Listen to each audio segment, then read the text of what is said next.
On the news, parents, students protest as more state and federal universities increase tuition fees. Appeal Court sacks PDP's Ndudi Elumelu, affirms Labour Party candidate winner of Reps seat in Delta State.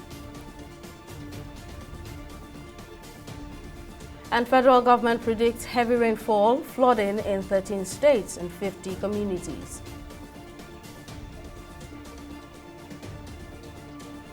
Thank you for joining us on News Now. I'm Simisola Adigun.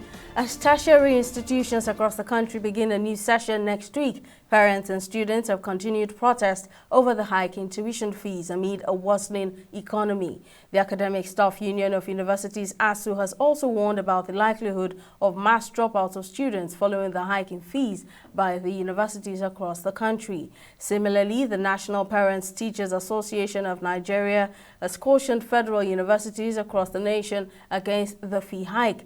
On Wednesday, some students of the University of Lagos, Unilag, and other institutions took to the streets to express their dissatisfaction with the decision of their school authorities. This marks the second protest by the aggrieved students, who were joined by their peers from other universities. As the economic hardship gets tougher in the country, state and federal universities have attributed the development of tuition fee increase to the rising cost of learning materials and the need to adequately fund activities in their respective institutions. Reacting to the increase, the national president of ASU, Emmanuel Osodeke, frowned on the fee increases, saying that the university is not a profit-making commercial center. Earlier, I spoke with the team lead at Edu Planner Nigeria, Yomi Ogunwale, on the situation. I began by asking him if there is any justification for the tuition fee hike. I think, yes, we want to believe that when we talk to university officials, there's a justification for the fact that they've increased their fees. However, we must remember that these are public universities. These are federal government universities. And the idea around the federal government university is that their tuition will not always reflect most of what happens in the society, which is what is happening at this moment. Because if you were in a private uni, for example, you would actually believe that, yes, if there's an increase, then we say, oh, private universities have to source for funds privately. But for federal and state government universities, you want to believe that the government would have stepped in, even at this time, to ensure that there is access to education for all, which is what public universities are supposed to cater for. But at this point, while there might be justification, I don't believe it is right that public universities are the ones who are increasing fees at this time. Now, a lot of parents and even students who fend for themselves will have a bigger struggle trying to pay these exorbitant fees. Now, shouldn't the government provide some kind of palliative to, ease the financial burden of the tuition fee payment? Yeah, I think it also buttresses my first point. And one would have thought that a serious government, when you look at what universities are actually clamoring for, they are increasing their fees because they want to be able to cater for accommodation, for ICT, for power. Yeah, it reflects the economic changes in the society at this time. But like I said, a serious government, a serious administration would have said how in trying to address these issues, part of the ways that they can provide palliatives, they can give subsidy, is to actually look at the education sector and university education at this time to say, okay, this is how much we'll be using to support federal universities, state universities at this time of economic crunch. This should have been a whole package. It should be a holistic approach towards these challenges that universities might be facing at this time, and not just to pass the buck to citizens, not just to pass the buck to students. Oh, that was Yomi Ogunwale, the team lead at Edu Planner, speaking on the tuition increase fees in tertiary institutions in Nigeria. The Court of Appeal Abuja has set aside the judgment declaring Ndudi Elumelu, the candidate of the People's Democratic Party (PDP), as winner of the 2023 election for Aniocha Oshimili Federal Constituency. In a judgment on Thursday, the appellate court affirmed Ngozi Okoli, the candidate of the Labour Party, as the duly elected lawmaker. Kenneth Ibe, the returning officer of the Independent National Electoral Commission (INEC), had announced that Okoli polled 53,879 votes to defeat Elumelu, who scored 33,456 votes. However, Elumelu had filed a petition before the tribunal on the grounds that Okoli was not duly sponsored by the Labour Party since he was not a member of the party as of May 28, 2022, when the party's primary election was held, but the Court of Appeal faulted the tribunal for voiding Okoli's election. The appellate court ruled that contrary to the findings of the tribunal, Okoli was duly nominated and sponsored by his party and had resigned his appointment as a senior special assistant in the Delta State government as required by the Constitution before the election. The National Emergency Management Agency, NEMA, says 13 states and 50 communities, mainly up north, are likely to witness heavy rainfall that may lead to flooding between September 13 and 17th. Ibrahim Familoye, the Lagos Territorial Coordinator of NEMA, acknowledged the National Flood Early Warning Systems Central Hub, the Federal Ministry of Environment, Abuja, in its predictions in a statement on Wednesday. He added that due to the rise in the water levels of rivers Benue and Niger, communities along the two rivers up to Bayelsa were advised to take precautionary measures in the coming days. The federal government has been charged with treating ecological issues with major concern to tackle various environmental crises, listing various factors causing flooding that damages the environment. Environmentalist Desmond Maja-Kodumi commended the relevant agencies for their timely warnings. The NIMET organization are doing a great job. The meteorological people are able to predict quite accurately when we're going to be getting flooding. And this is very, very helpful. And then the emergency agency have been on top of the game as well.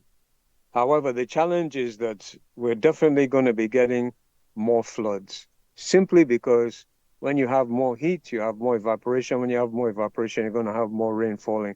And guess what? The Earth is heating up. It's called global warming, climate change. That's what has killed thousands and thousands of people in Libya just this week alone.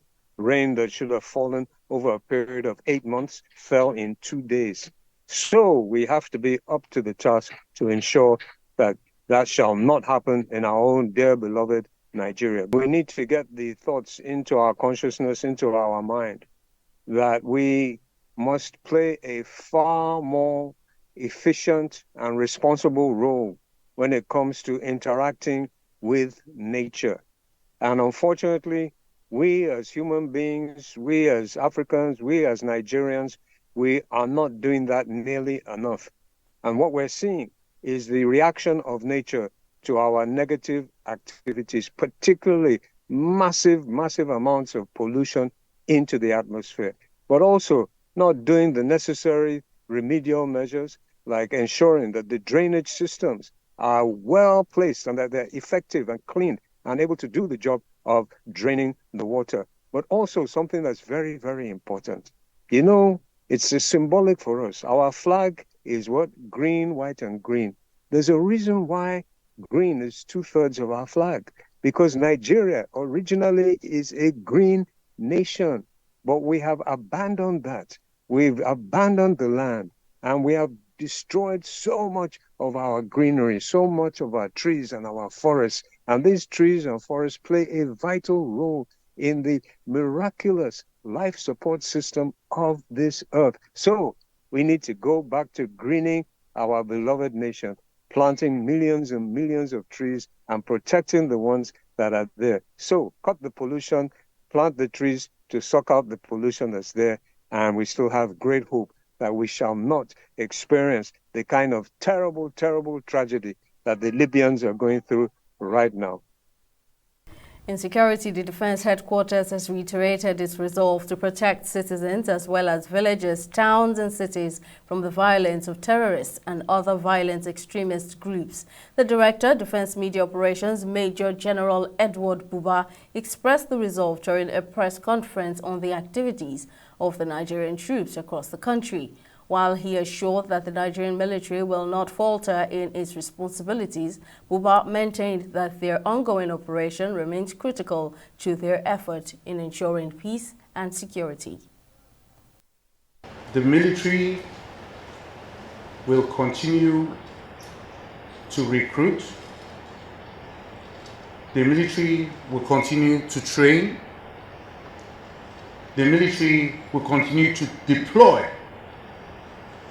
The military will continue to have boots on the ground across the length and breadth of this country wherever there is any form of insecurity.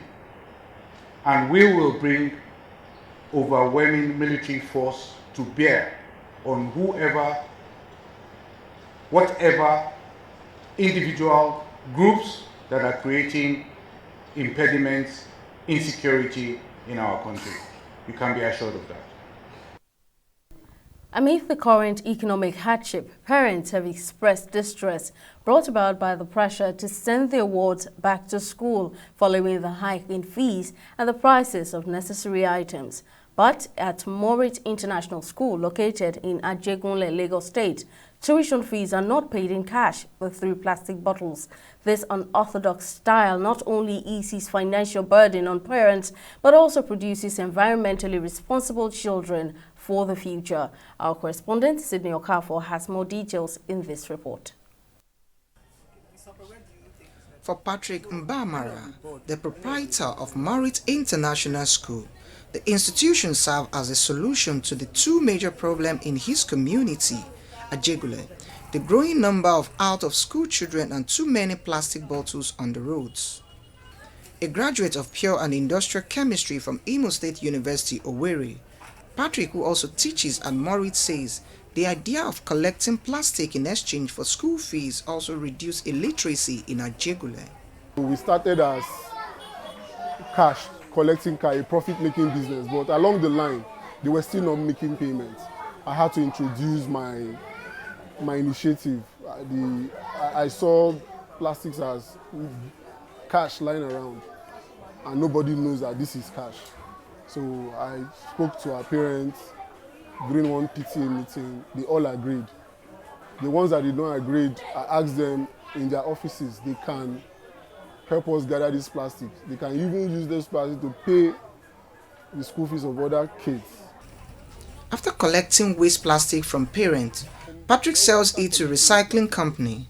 The proceeds are then used to cover the school's running costs. He says the option of paying in cash is still available for parents who are not interested in the recycling project. The idea is that, okay, 21 bottles or between 21 bottles to 25 bottles will make a kilogram. Okay, let me help them convert that waste to cash. And in turn, I use that same cash to knock off their school fees. It is just simple. The collected bottles are weighed before being sent to a recycling company. For parents of Morit International School, gathering waste plastic bottle is crucial since it helps to keep their children in school. Before I dey pay, but since wey uncle tell us say if we go fit see a rubber, they bring more we dey use and they pay school fees. Na so I dey do sometimes. My children don pay for this school. Abdurrahman since from nursery 1 in start.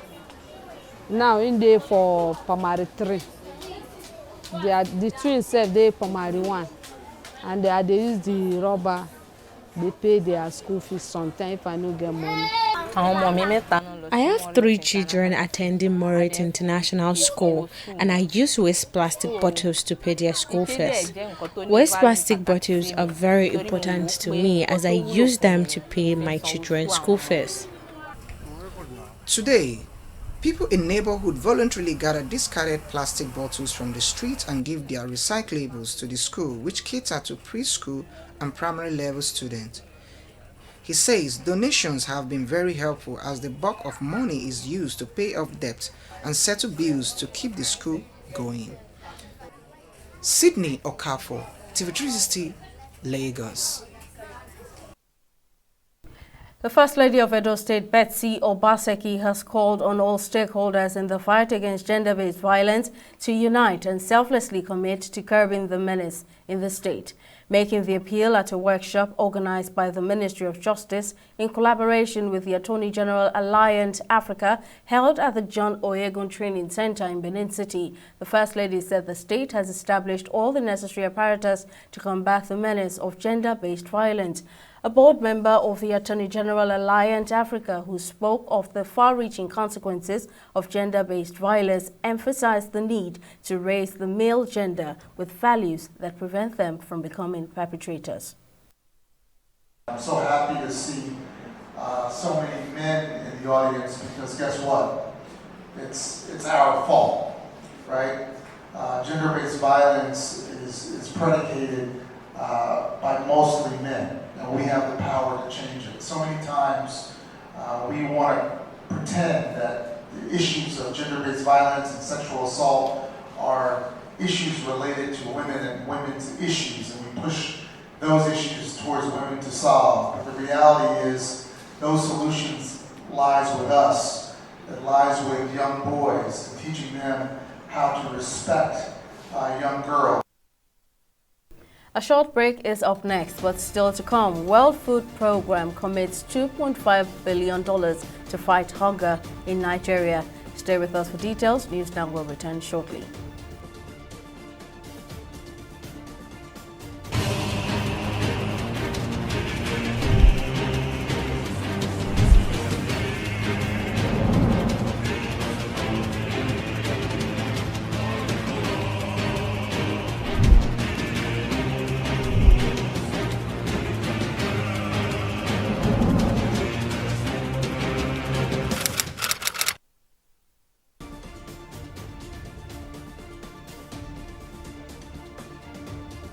Welcome back. A quick recap of our top stories. Parents and students have continued to stage protests over the hike in tuition fees as tertiary institutions across the country begin a new session next week. The Academic Staff Union of Universities, ASU, has warned about the likelihood of mass dropouts of students following the hikes in fees by the universities across the country. Similarly, the National Parent Teachers Association of Nigeria has also cautioned federal universities across the country against the fee hike. We also told you that the Court of Appeal Abuja has set aside the judgment declaring PDP's Ndudi Elumelu as winner of the 2023 election for Anyocha Oshimili Federal Constituency. In a judgment on Thursday, the appellate court affirmed Ngozi Okoli, the candidate of the Labour Party, as the duly elected lawmaker. The appellate court ruled that contrary to the findings of the tribunal, Okoli was duly nominated and sponsored by his party and had resigned his appointment as a senior special assistant in the Delta State government as required by the Constitution before the election.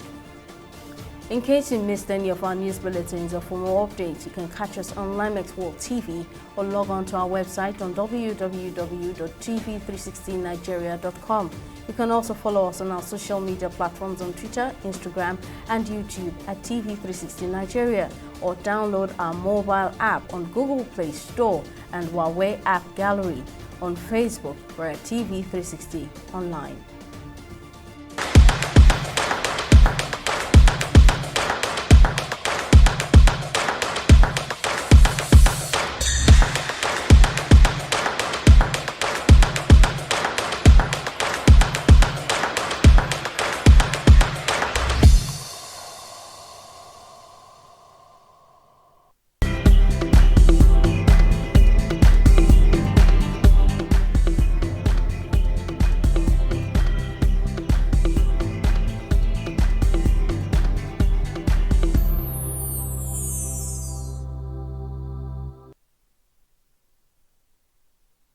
Well, it's time for business news with Mary Kano, who has joined us. Over to you, Mary.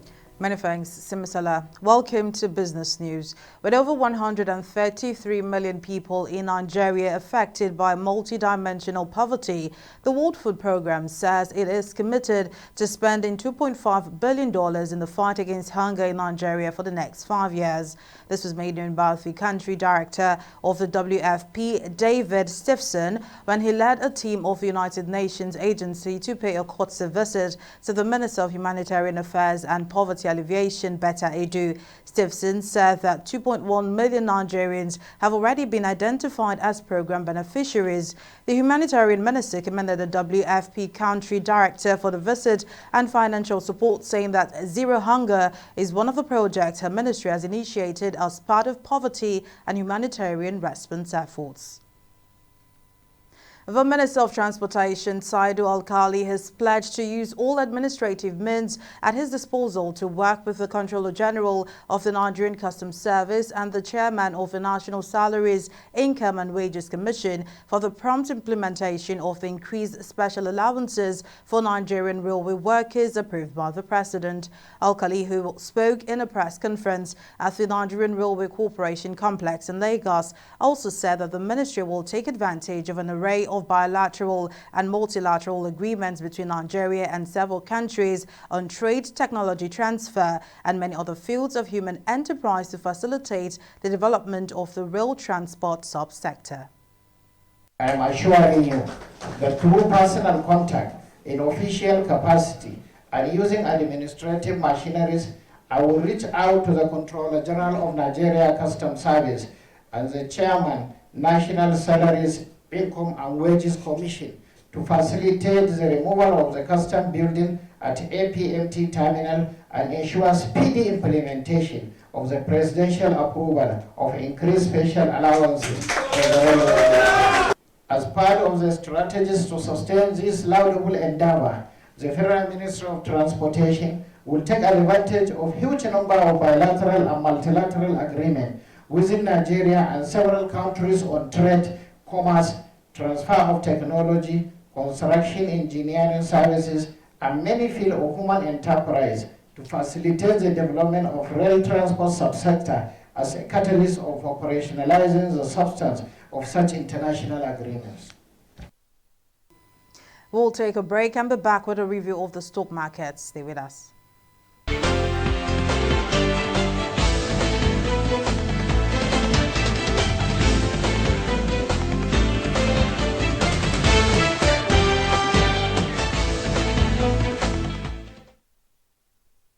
After just one day of positive trading this week, the Nigerian Exchange Limited is once again plunged into the negative territory over losses from E-Transact and Ikeja Hotel, making it the third decline this week. 17 billion naira is lost by investors as we see the market down at 0.05%, while the basis point has dropped even further down the 67,000 level. Now, despite the market's not so great performance, the market summary shows 38% improvement in volume, 63% improvement in turnover, and 5% improvement in deals. Now, with just one trading day of the week left, investors can only hope the market performs positively. Let's see how some select global stocks are faring. Well, unlike the NGX, we see only bullish trading in the US, UK, and Asia after the European Central Bank signaled an end to its monetary tightening cycle.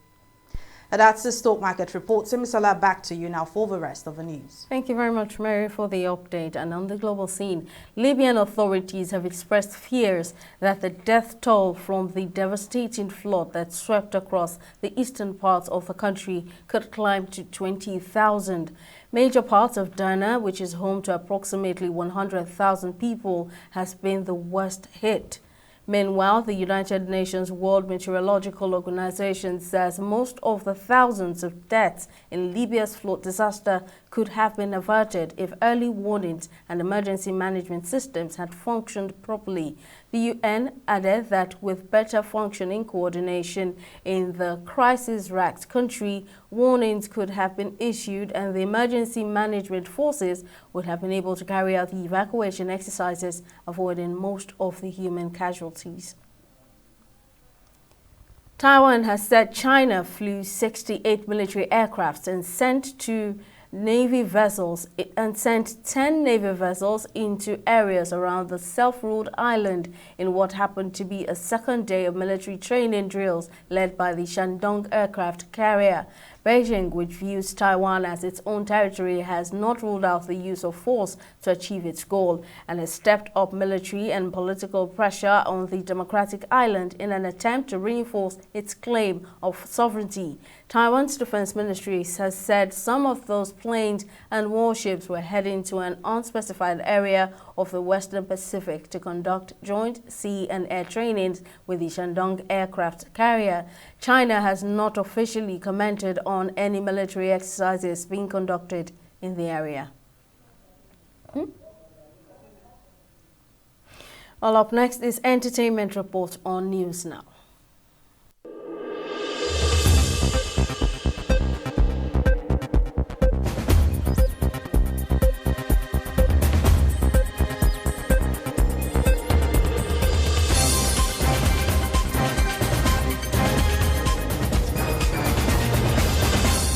Nigerian singer and songwriter Temilade Okmeniyi, widely known as Tems, has received a nod by Time magazine as a leading voice in the international music industry. Time's Next 100 celebrates 100 young persons around the world who are making reputable feats in shaping the future across health, climate, business, sports, the arts, and more. And the 2023 Times Next 100 list, Tems was named as one of the people who has achieved peak influence in their fields. Tems has enjoyed remarkable success since breaking into the international scene after her brilliant contribution to Wizkid's mega hit Essence. She also became the first Nigerian female singer to earn a Grammy Award for Best Melodic Rap Performance in Future's Wait for You. Gospel singer Buchi Atuowu, popularly known as Buchi, has urged the public to disregard rumors making the rounds on social media that he has passed on. The purported death of the award-winning gospel minister went viral on social media on Wednesday, but the gospel singer refuted the rumor in a telephone interview where he expresses disappointment in the way desperation has driven many into all manner of mischiefs. He also thanked his fans for reaching out to him amid the claims of his purported death and assured that he is in good and sound health. That's it on the entertainment segment of News Now. Tamilore Akinkolie, TV360 Lagos.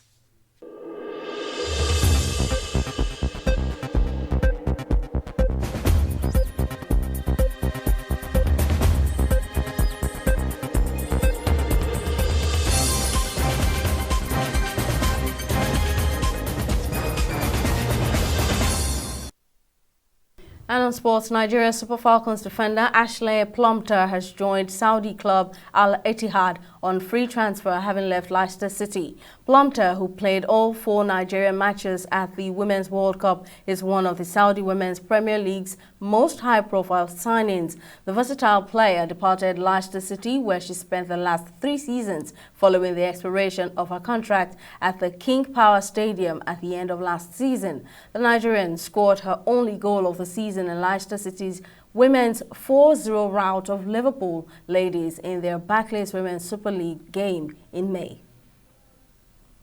That's our bulletin this evening. Many thanks for watching. I'm Simisola Atikun.